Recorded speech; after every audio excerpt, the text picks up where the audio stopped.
Hello YouTubers and welcome to my next movie ranking. Today, after a long time of reviewing these movies, I rank the Land Before Time franchise. Woo! Well, part 1. Because there are 14 movies, I'm going to be splitting this ranking into 2 parts. So, parts 14 to 8 will be in this part, and then parts 7 to 1 will be in the second part. It makes sense to do it half and half. Okay.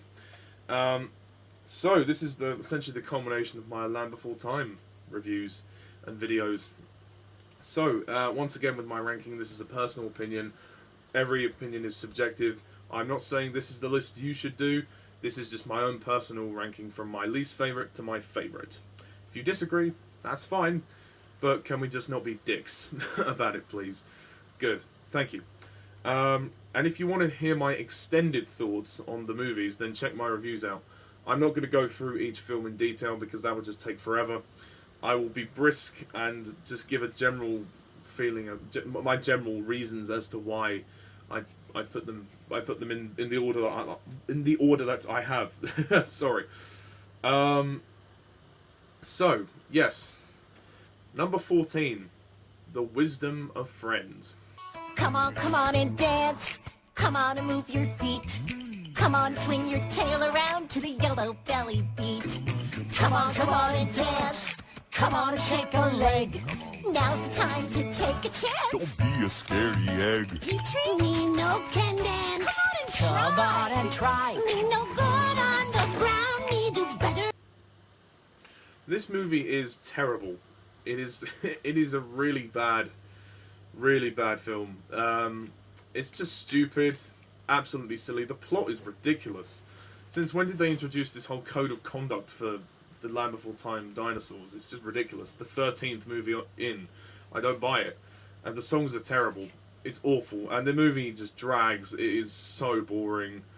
It's just, it's you know, it's clearly lost what it had, and the direction is by Jamie Mitchell is terrible. It really is. The only good things you can really say are some of the voice cast, I guess, are quite good. Like the kids themselves, they're good. Littlefoot, yeah, is good. The animation is good, but it's a stinker. It really is. I struggle to sit through this one. I don't recommend this one at all. I really don't. There's not one song that I like. It's terrible. And Cuba Gooding Jr. is in it. I mean, fucking hell. Okay. So, moving on. Number 13. Invasion of the Tinysuaruses. Creepy crawlies. Creepy crawlies. Everybody hates those little creepy crawlies. They tickle and they bite. Ooh. They sneak around at night. Ooh. Everything about them is just not right. Those little creepy. Invasion of the Tinysuaruses. Well. This one is an interesting one. I don't hate this movie, but I don't really like it either. Again, it's another drag of a film to sit through. I think that it's boring. There's not much. It's very thin in terms of plot. Giving a romance to Sarah's dad was also bizarre, really bizarre. I mean, some of the songs are a bit weird, like the Creepy Crawlies. That one's a bit weird, but there are. I mean, I think there was 1 or 2 decent ones. The acting's good, the animation's very good, but it's clearly they're running out of ideas because the story's not very good. The little dinosaurs are nice, they're cute, but the one called Big Daddy, voiced by Michael Clark Duncan, who had a really deep voice, and coming out of that tiny little dinosaur, it made me laugh, quite simply. And just, you know, the general plot surrounding the tree stars and Littlefoot, and it's just nothing. It's a nothing movie. I couldn't care less about it. I just could not care less about it. Number 12 is Journey to Big Water. You don't need to feel There's no one by your side. Everything you see is a gift you're given. Anywhere is home,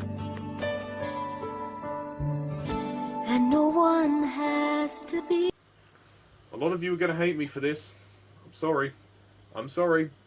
I mean, well, it's nice to see Mo. I mean, Mo as a character is interesting. I don't mind Mo. But for me, this one was just so boring. I couldn't get into it. It's not quite as stupid as the previous two films, like, in terms of, it doesn't have as much silly moments, and there are some nice songs, like The Reprise of Big Water is good. The actor voicing Littlefoot, Thomas Dekker, his voice is breaking, and it shows, and his singing in the movie, oh god, it's terrible. There's that one song he has with his grandpa, and he's struggling to get the notes out. It's not very good. It's not very consistent, unfortunately. For me, this one was just so slow. Oh god, dear almighty. And Littlefoot was being a real dick to his friends. He really was. Like, I just didn't like that whole conflict with Littlefoot and his friends. Like, it seemed out of character for Littlefoot. Like, he wouldn't suddenly drop his friends for Mo. Like, what? You know? And, you know, there really isn't much to talk about, because not much really happens in this movie. It really is dull. It's dull as ditch water. So, yeah, I know some people like it, and fair enough, but it's just not for me. So, number 11. Now, number 10 and 11 I had problems with. I was switching them around a lot, but I put them in this order for good reason. Number 11 is The Great Valley Adventure. Come on, let's go and run around. What a beautiful feeling. We finally found a peaceful valley, and everybody's having a good time now.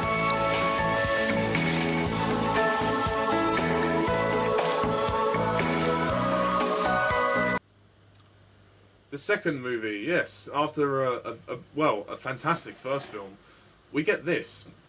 It's just a very mediocre movie. It's definitely downplaying to younger kids more as well, and of course it was the first time in which the series became musical, and the songs aren't very good. For me, they're not anyway.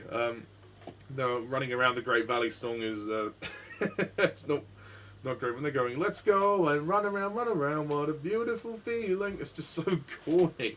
And then the song about eggs, what? It's just really weird.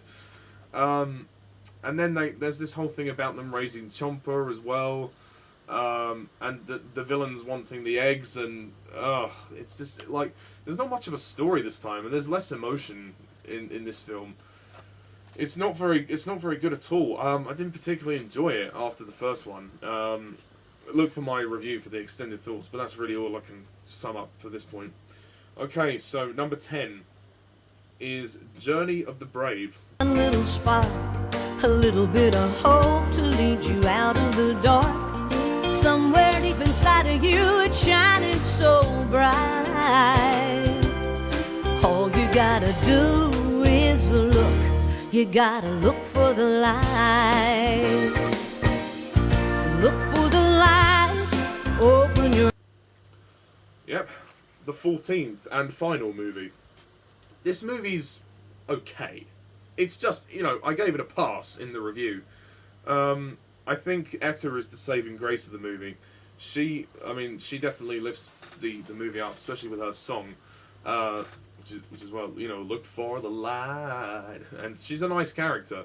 But the movie lacks so much emotional depth, because the whole journey is Littlefoot trying to find his dad. He should be way more emotional in this film than he is. And, you know, his friends are there with him as well. So they should push each other to the very edge. You know, I mean, I think they have one conflict, and that's it. They have one argument. Like, Littlefoot argues with Sarah once, and then they just part ways. It's not enough, man. There's not enough impact, and I think they should have, you know, they should have mentioned his dad, and they should have played on the fact that his dad could almost die, really. So you know, the whole film was a waste of potential. It was a waste of potential. It didn't have the emotional stakes it needed. It wasn't all bad though. There were some nice sequences, and it was far and out was better than the 13th movie. But you know, some of the songs were nice. The adults do nothing. It does drag a bit. It goes on, and you do, even though it's 1 hour 20 minutes, it feels longer than that. It's just not. It doesn't have anything standing out particularly, which is great. And the ending isn't emotionally satisfying enough, really, for me. They didn't have enough good ideas to relaunch the franchise, which is what I think the intention was. This film only came out 2016, so, well, 3 years ago. At the time I'm recording this, it was 3 years ago. But yeah, that's my thoughts on Journey of the Brave. Not particularly great, but not particularly terrible either. So, there we are. Number 9. The Great Day of the Flyers. One. Hey guys, you just don't know how good you've got it. One of a kind. It can be lonely when you're one of a kind. You think if only you had brothers around who feel like you do, with prickly sticker things all over them too. Share. This one is pretty good. Well, in a kind of similar way to Journey of the Brave. Like, it's passable. You can tell that the series was running out of ideas, but I like the fact that we focus on Petrie, and even though it doesn't make sense, the fact that he suddenly now is scared of flying and he can't fly. Right, okay, that's a bit weird. I mean, I know in the first movie he had some certain fears about flying, but I thought they got over that. I thought after the first film, he overcame that. But clearly not. So the film ignores the first one. And there's nothing particularly special about it. Like, I mean, Sarah has a little sister, which is nice. And so she's dealing with the fact of being neglected. So I like that plot. Some of the songs are quite good. You know, and the final, well, I guess I could call it the finale is very satisfying when they're all flying around and you know, they're doing their own versions of the flying, you know, and yeah, I just feel like the story doesn't have a lot of weight to it, and it is the last film Charles Grosvenor directed, and you could tell he had no more ideas left in him really for this film. I honestly have forgotten some of this movie. It's not a very memorable film. Hardly one of the best, but not the worst either. But it's, you know, I think it has its moments. But yeah, there's not much to this one really. Okay, and the final one to conclude this part of the ranking is number 8, which is The Secret of Saurus Rock. His neck was long and limber, his shoulders broad and lean. His eye was high as the morning sky, and his vision it was keen. He wandered strong and silent across the valley floor, and everybody called him the lone dinosaur. Dinosaur! The Secret of Saurus Rock. This one actually ended up being a lot higher on the list than I initially expected, but you know, I actually kind of like this one. I guess I appreciate it more now, having seen some of the sequels that came after this. It's a lovely tale about, you know, friendship and whatnot, and I like the kind of country theme, like the song, The Lone Dinosaur. That was really good, and that was one of the best songs. Sorry, that is one of the best songs. The character of Doc is well done. The lone dinosaur himself, I think he's an interesting character. It kind of has an interesting vibe about him. He's like kind of a war-torn hero, really. And you know, this was actually intended to be the last one, but then no, then it wasn't. Littlefoot and his friends are good in this one. The only thing I would say is, after the 5th one, like, the story's a little slow in places. I believe this is the one where Sarah has her 2 twin cousins or something that she has to look after. Adding them into the story was pointless. Is it this one? I honestly can't remember. I've not seen this film for a while. I think it was, but I don't remember. I mean, it has good moments. The adults are quite good in it. Like Three Horn and Grandpa Little Nick have their usual disagreements. But I found this to be a little dull compared to some of the previous ones. And the story wasn't anything special, but I think it has entertainment value. And I like some of the songs, which is why I've put it at number 8. Okay, so... Sorry it was a bit brief, but, you know, I don't want to go on a long ramble about all the films. You know, you can see my reviews. So just to recap the list so far, we have number 14, which is The Wisdom of Friends. Number 13, Invasion of the Tinysuaruses. 12, Journey to Big Water. 12,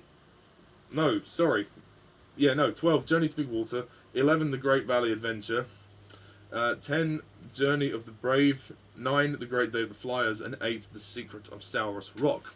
So, next time, we rank 7 to 1 on Land Before Time ranking. So, stay tuned for part 2 of the ranking, and until next time, I'm Mr. Thomas 11. See you later.